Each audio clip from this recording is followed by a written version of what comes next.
કોઈને નીકળવું હોય તો છે ગેપ પડ્યો છે ત્યાં નહીં, કોઈ વાત હાલતી હોય ને ત્યારે થોડુંક મને ડિસ્ટર્બ થાય.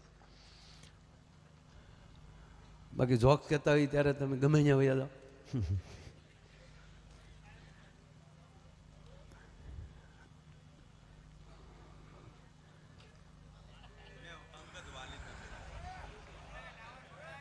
સાવાસ દોસ્ત. અને અમારે એ જોવાનું છે કેટલા બેઠા એ મહત્વ નથી, કોણ કોણ બેઠા એ મહત્વનું છે.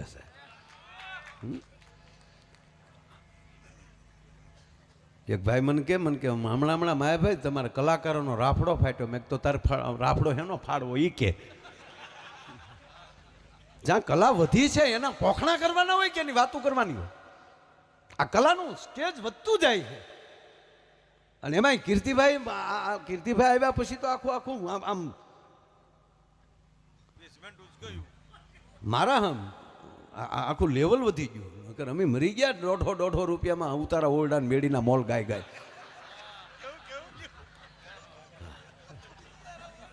આ ખુશી કોની છે? ભાઈ કોઈની ચાવી જાય જડી છે જોતી એટલે લઈ જાય છું. સુખદેવભાઈ પાસે લઈ લેજો. હા, અંગતનો પ્રવેશ થયો છે. રાવણના મોઢામાં શબ્દ નીકળી ગયો, એ યુવાન તું કોણ છો? અને ત્યારે અંગત બોલે છે, હજી મૂછનો દોરો ફૂટ્યો છે. ત્યારે અંગત બોલે છે, એ લંકેશ મેં વાનર મેં અંગદ વાલી કા બેટા. વાલીનું નામ સાંભળ્યું? હવે જેને 100 મહિના બગલમાં રાખ્યો હોય એ નો ઓળખે, પણ રાવણી વૃત્તિ એને કહેવાય કે જેનાથી એને પૃથ્વીના ગોળા ઉપર કેવલ એક ઉપર ભય હતો, એ હતા વાલી. અને વાલીને તો ભગવાન રામે વિદાય આપી દીધી. એટલે આને જે ભય હતો ને એ નીકળી ગયો કે હવે આ પૃથ્વીના ગોળા ઉપર મને મારે એવું છે કોણ? અને ત્યારે અંગત કહે છે કે હું એ વાલીનો દીકરો છું. મહારાજ તમે ક્યારે નામ સાંભળ્યું છે એનું? હા, એક હતો વાલી, મહાન હતો. તો એનો દીકરો છો? અહીંયા. હા મહારાજ, હું વાલીનો દીકરો છું. કોક દી રામાયણમાં ડોક્યું કરજો મારા બાપ. રાવણ બોલે છે, તારી જનેતાએ તારા કરતા પથ્થરને જન્મ આપ્યો તો સારું હતું. તારા પિતાને જેને મારી નાખ્યો એના ભેગો તું બેસી ગયો.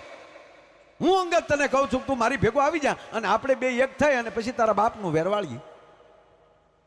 અને હવે અંગત બોલે છે મહારાજ માફ કરજો, વાલી મારા પિતા હતા. પણ મહારાજ આપણે સાંભળ્યું છે કે મરતા મરતા કોઈ માણસ ખોટું ન બોલે ને, કે ના કોઈ ન ખોટું બોલે. તો સાંભળજો મહારાજ, મરતા મરતા મારો બાપ એટલું બોલ્યો છો બેટા આખી દુનિયાને મૂકી દેજે, આ રામને ન મૂકતો.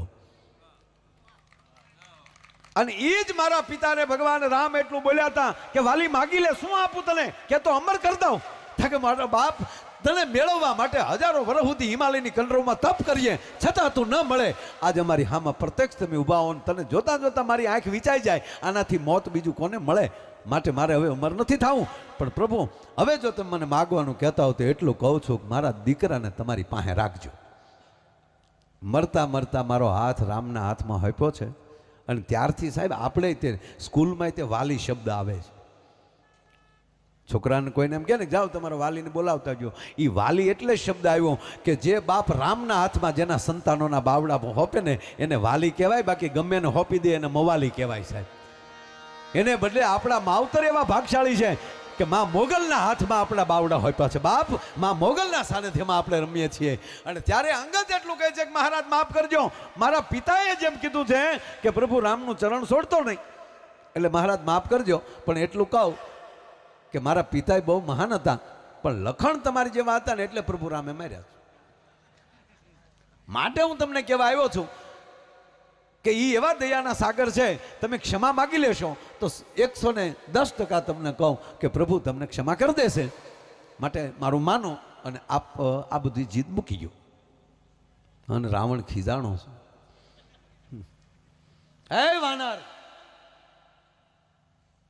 તું મને સલાહ દેવા માટે આવ્યો છો? સલાહ દેવા માટે નહીં, વિનંતી કરવા માટે આવ્યો છું મહારાજ. અને ત્યારે રાવણ ક્રોધિત થઈને કહે છે કે સાંભળી લે અંગત, તમે બધા આવ્યા છો, રીસ અને વાનર આવ્યા છો, એ તો અમારા લંકાના માણસોનો ખોરાક છો. મારી સામે લડેવા છો કોણ? રામના બાણની તાકાતની મને ખબર છે. પણ શક્તિનું અપહરણ મેં કર્યું છે એટલે ભગવાન રામ પણ મારી સાથે લડી શકે એવી પરિસ્થિતિમાં છે નહીં. લક્ષ્મણ શેષ નારાયણ છે પણ ભાઈની પરિસ્થિતિ આવી જોઈ અને એ પણ લડી શકવાના મૂડમાં નથી. બાકીને રહ્યા છો તમે બધા વાંદર, એ તો નદીના કાંઠાના ઝાડવા જેવા છો. જેમ નદીમાં ઘોડાપૂર આવે અને પછી કાંઠાના ઝાડવાથી હળું હાફ કરતા એમ કહેવાય દરિયા ભેગા થઈ જાય, એમ રાવણ રૂપી નદીમાં જેથી ક્રોધરૂપી પૂર આવશે તેથી તમે બધા તણાઈ જવાના છો. એટલું કહીને રાવણ જો સાનો મનો રહી જાય તો આબરૂ રહી જાય. પણ આગળ વધ્યો કે હા અંગત એક કહું, તમારા જે ટીમ છે ને, તમારી જે આખી સેના છે ને, એમાં એક થોડોક મને મહાન લાગ્યું. કોણ મહારાજ? કે થોડાક દી પહેલાં જે મારું ગામ હળગાવી ગયો ને, કોઈને હા ન લેવા દીધો. ખરેખર જ્યારે અશોક વાટિકા જ્યારે હનુમાનજી ઉજળ કરતા હતા ને, કારણ કે માં જાનકીને કીધું કે માં હવે હું એક તો હું દરિયો કૂદીને આવ્યો છું અને પાછા રસ્તામાં જેટલા હામા મળ્યા ને એ મને ખાવાવાળા જ હામા મળ્યા, મને ખવડાવે એવો કોઈ મળ્યો નહીં. પણ તું માં છો એટલે માં હું તને એટલું કહું, મને હવે ભૂખ લાગી છે, મને કંઈક ખાવાનો બંદોબસ્ત કરી ગયો ને. અરે કે બેટા અહીંયા લંકામાં ક્યારે હું નીકળે કંઈ નક્કી નહીં. આમાં ઘેના ઝાડવા છીએ મને ખબર નથી, પણ આ અશોક વાટિકા તને એક વિનંતી કરીને કહું, નીચે પીડ્યા હોય ને એ ફળ ખાજે, પાકલ હોય ને એ ફળ ખાજે, જોઈને ખાજે. હવે અંદર અહીંયા બગીચા માટે મારવા ગયા ને એટલે સ્વચ્છતા અભિયાન પૂરું હાલતું હતું લંકામાં. પાંદડું હેઠું ન પીડ્યું હોય એમાં ફળ ક્યાંથી પીડ્યું હોય? હનુમાનજી કે માએ કરી ભાઈ હો, આમાં હેઠે ક્યાંય પડેલું નથી. પણ કે કાંઈ વાંધો નહીં, આપણે હેઠે પડે એ જ ખાવાને. એટલે થળિયા માલી હલાવે. હવે હનુમાનજી જે ઝાડને થળિયા માલી હલાવી મૂળિયા રહ્યા એના, અને ઝાડને ઊંધા માથે કરે ને ખખેરીને પાછું ખોડી દે. અને આ તોફાન બધું જોયું એટલે માણસોએ રાવણને કચેરીમાં જઈને કીધું કે મહારાજ એક કોઈક વાનર આવ્યો છે ને એક એક ઝાડને ખખેરીને ઊંધું કરીને પછી ફળ ખાય છે. અને ફોજ મોકલી, જેમ ઝાડવાને ખખેરતા થાય એમ આવડાને ખખેર્યા. પાછા હનુમાનજી અને પાછા મારે તો ખરા પણ કોઈ જવા ન દે, બધાને ક્યાંય બેસી જવા અહીંયા. અને એ પોતે ખાય અને આવડાને શું કહે, તમે ધૂન ચાલુ કરો. હવે એની પેઢીમાં કોઈ રામ ધૂન નહોતી ગાઈ ને, એ હનુમાનજી ધૂન ગણ, બોલો શ્રી રામ જય જય. તો ઓલા રાક્ષસો બધા છે આમ, અને હનુમાનજી બેઠા બેઠા ફળ ખાય બેઠા બેઠા. રાવણને થાય કે જે ઓલા આવ્યા નથી, જો તપાસ કરો. એના દીકરા અક્ષયને મોકલ્યો, અક્ષય જાતો બેટા શું કરે છે? એટલે અક્ષય આવ્યો ને તો આ હનુમાનજી મહારાજ ફળ ખાય છે ને ઓલા ધૂન. પાછા હનુમાનજી આખું બાંધ, એટલે રાક્ષસ આમ અક્ષય આવીને એને માર્યા કે તમને પકડવા મોકલ્યા, ધૂન ગાવા મોકલ્યા. ઓલા કે ગાતા નથી, ગવાઈ જાય છે મારથી. એક ઝાડ પકડીને ફેંક્યું ભાઈ. હનુમાનજી મહારાજ બેઠા બેઠા અક્ષયનો ક્ષય થઈ ગયો. જેટલાને મોકલ્યા એ બધાને ધૂન ગાતા કે કરી દીધા મારી લંકામાં. એક હનુમાનજીમાં મને તાકાત દેખાણી. મારા દીકરા અક્ષયનો પણ ક્ષય કર્યો અને બ્રહ્માસ્ત્ર સિવાય બંધાણા નહીં. અને એટલું નહીં અંગાદ, એનું પૂછડું કવડું છે હજી અમારી પાસે માપનું આવ્યું. ગામમાં ઘાસલેટ તેલ કાંઈ રહેવા ન દીધું. જેમ ગોદડા ગાભાન કપડાને વીટવીએ તાક્યું લાંબુ થાય. હેરીએ સીડ્યું, ટ્રાફિકમાં માનતું હતું. અને કે જેટલાના ઘેરેલી કપડા, ગોદડા, ગાડલા, તેલ, ઘાસલેટ જે વખતે હોય એ જેની ઘેરે આવ્યું ને એની ઘેરે પાછો ભડકો કરી આવ્યું. એક તે વિભીક્ષણની ઘેરેલી નહોતું આવ્યું એટલે વિભીક્ષણનું ઘર બાકી રહેવા દીધું. આપણે તે ગામડામાં જો આ જન્માષ્ટમી કે એવું હોય ને તો પંજરીનો એનો ફાળો કરવા માટે આપણા મહારાજ જાય. એટલે જેની ઘેરેલી પાછો ફાળો આવ્યો હોય ને એની ઘેરે સવારમાં પંજરી પોગાડે. હનુમાનજી એમાં માનતા હતા કે જ્યાંથી ફાળો ન આવ્યો હોય ત્યાં આપણે પ્રસાદી ન અપાય. એટલે વિભીક્ષણના ઘેરેલી કોઈ એવો ફાળો આવેલો નહીં એટલે એનું એક ઘર બાકી રહેવા દીધું, બાકી આખી લંકા હળગાવી નાખી. અને હવે અંગત એટલું કહે છે મહારાજ હવે મને એવું લાગે છે કે તમારી બુદ્ધિ બેન્ડ મારી ગઈ છે. કે કેમ? આપ પણ વેદના ગાનારા છો, આપના મુખેલી હનુમાનજીના વખાણ થઈ ગયા એટલે જમદડ જાંબુવાંદ યંગદ નલ સુગ્રીવ ના રહ્યા પણ હજ લગ હનુમાન તું તો કાયમ બેઠો કાગડા. અમારો બાપ હનુમાન હવે કાયમ થપાઈ ગયો છે, કારણ કે તમે પણ વેદના ગાનારા છો અને શિવના એકલોતા શિષ્ય છો. આપના મુખેલી વખાણ થયા એટલે અમારો હનુમાન છે એ પણ 11મો રુદ્ર છે, એને કોટી કોટી પ્રણામ કરું. પણ મહારાજ હવે વાત રહી તાકાત નહીં, કે જો તમને હનુમાનજી જ જો મહાન દેખાણા હોય તાકાતમાં તો સાંભળી લો મહારાજ, હું વાલીનો દીકરો છું, મને એવું લાગે કે તારી સામું બાંધે કોણ હવે? તારી સામે જો આ વાત કરું છું યુવાન મિત્રો કે 21 વર્ષનો યુવાન પરદેશમાં જઈ અને લંકાની કચેરીમાં રાવણ સામે જો આવી ચેલેન્જ કરી શકતો હોય એ ભારત વર્ષનો સંતાન છે. આપણા વરરાજો થાય ને આપણે એને સાફા બાંધીએ અને તલવાર આપીએ અને એના ગીત ગાઈએ. હમણાં મને ઇન્ટરવ્યુમાં પૂછ્યું એક જણાય મને કે આવું વરરાજાને ઘોડો ને એવું શું કામ આપે? હું કહું તમને શું લાગે? તો એ કે અમને એવું લાગે કે મોકો આપે. સટકેશ મેં ના, એને રાજા એ માટે બનાવવા. અમને વાતે સાચી ને, એને જો પોતાના ઘરે ફૂલેકું ચડે, ગામમાં એમ કહેવાય ઘોડા ઉપર બેહાડ્યો હોય, દીકરીઓએ ગીત ગાયા હોય, એ ગીત એ ભીતુએ સાંભળ્યા હોય, અને જે જગ્યાએ ભણવા જાય ન્યાય માંડવા સુધી અને ઘોડા ઉપર બેસાડે, રાજા બને, આપણે સાફો બાંધે. એનું કારણ એટલું જ કે એ પ્રસંગ પત્યા પછી એ દીકરો એ બજારે નીકળે ને ત્યારે એને ખબર પડે કે આ બજારે મને વરરાજા તરીકે જોયો છે, આ શેરીઓએ મારા ગીત ગાયા છે, હવે આ શેરીમાં મારે કોથળી પી ન નીકળાય, મારે મારી મર્યાદા રાખવી જોઈએ સાહેબ. આપણી જેવી તેવી વાતો નથી સાહેબ આ સંસારની. અંગતે કીધું કે તારી હારે બાધે કોણ? હવે સાંભળી લે રાવણ, તારી કચેરીમાં આ વાલીનો દીકરો પગ મૂકે છે અને આ પગ જો તારી કચેરી માલિક કોઈ તલભાર ઊંચો કરી લે તો સોગંદ રામના માં જાનકીને મૂકીને અમે હાલતા થઈ જાઉં. એમ કરી અને જય શ્રી રામ કરી અને આમ હાથ ફસાડ્યો. એ હાથ ફસાડ્યો ને અંગતે ધરતી ઉપર, તો રાવણ સિંહાસને પડી ગયો.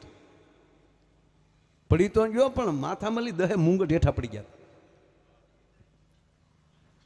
અને એ મુંગટ લેવા અંગતે દોડ દીધી, રાવણે દોડ દીધી. અંગતના હાથમાં 4 મુંગટ આવ્યા, એક હાથમાં 2.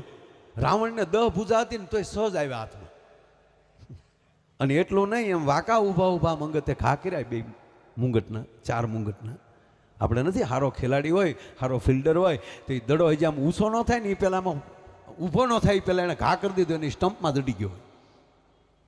એમાં 4 મુંગટનો જ્યાં ઘા કર્યો અને એ મુંગટ ક્યાં ગયા? ભગવાન રામ જ્યાં સેના લઈને બેઠા હતા ને ત્યાં સસડાટી કરતા 4 મુંગટ આવતા હતા તો વાનરો ઉભડક થઈ ગયા હતા કે આ શું આવે? રામે કીધું ધીરા, એ મારા અંગતનું પરાક્રમ હાલ્યું આવે છે. હજી યુદ્ધ પહેલા જો રાવણના મુંગટ માથામાં લઈ શકતો હોય એ લંકાને જીતવામાં વાર ન લગાડે. અને એટલું નહીં, પછી પગ મૂક્યો અંગતે અને એક પછી એક લંકાનો યોદ્ધા ઊભા થયા. તલભાર અંગતનો પગ કોઈ ઊંચો ન કરી શક્યો. છેલ્લે રાવણ ઊભો થયો અને રાવણ જાય એમ કહેવાય કે અંગતના પગ પાસે આવવા જાય અને ત્યારે અંગત એટલું કહે છે કે મહારાજ આપ મહાન છો, આપ મને પગે લાગે એ સારું ન લાગે, એની કરતાં મારો પગ પકડો, એની કરતાં પ્રભુ રામનો પગ પકડી લો ને તમારું કલ્યાણે થઈ જાય ને લંકા બચી જાય. અને ન્યાલી જ્યારે અંગત પાછા ફર્યા, એ લંકાની કચેરીમાંથી પાછા ફર્યા અને બહાર આવ્યા એટલે એને પ્રશ્ન પૂછવામાં આવ્યો કે હે અંગત, તમારો પગ જો કોઈ ઊંચો ન કરી શક્યો કે તમે રાવણને ન મારી શકો? તો કે એક પાટું એ મારી નાખો. એક પાટું મારું ને તો અમૃતનો કુંભ ગમદીને બહાર નીકળી જાય. અને હવે અંગતને કહે છે તો તમે માર્યો કેમ ને? અરે પણ મારી દેખું, કારણ કે હું 6 મહિનાનો હતો. અંગત કહે છે હું 6 મહિનાનો હતો ને ઘોડિયામાં હિચકતો ને તેથી મારા બાપે ઘૂઘરો કરીને રાવણને ઘોડીએ બાંધ્યો હતો. અને તેથી હું 6 મહિનાનો હતો ને તેથી હું તો ઠપાટું મારતો હતો. હવે તો 21 વર્ષનો થઈ ગયો, એક પાટું એ મારી નાખું. તાક તો તે માર્યા કેમ નહીં? તાકે પ્રભુ રામે કીધું છે કે મનાવા જાજે. અને ત્રીજી વાત, જેને મારવા માટે મારો બાપ જે અયોધ્યાથી ધક્કો ખાધો છે એ મારા પ્રભુ રામનું મારા માધ્યમ ન ઘટાડે, એનું માધ્યમ વધારવા માટે હું હારે આવ્યો છું. કહેવાનો અર્થ, આ વસ્તુ જો જેનામાં આવી જતી હોય એ કોણ આપે છે? તો એ બેઠી શક્તિ આપે છે. લંકાના મેદાનમાં તે પ્રભુ રામ શક્તિની ઉપાસના કરતા હોય અને કહેવાય જો કુરુક્ષેત્રના મેદાનમાં ભગવાન કૃષ્ણ અર્જુનને એમ કહેતા કે અર્જુન કાલ ભીષ્મ આવે છે, હવે તું શક્તિની આરાધના કરી લે અને શક્તિ જો ભેગી બેસે ને તો જ તું વિજય કરી શકીશ, નકર ન કરી શકીશ. મારો કહેવાનો અર્થ સાહેબ, આ દરેક યુવાનોને પગે લાગીને કહું હવે જાગી તો ગયેલા જ છે પણ હવે ઘરે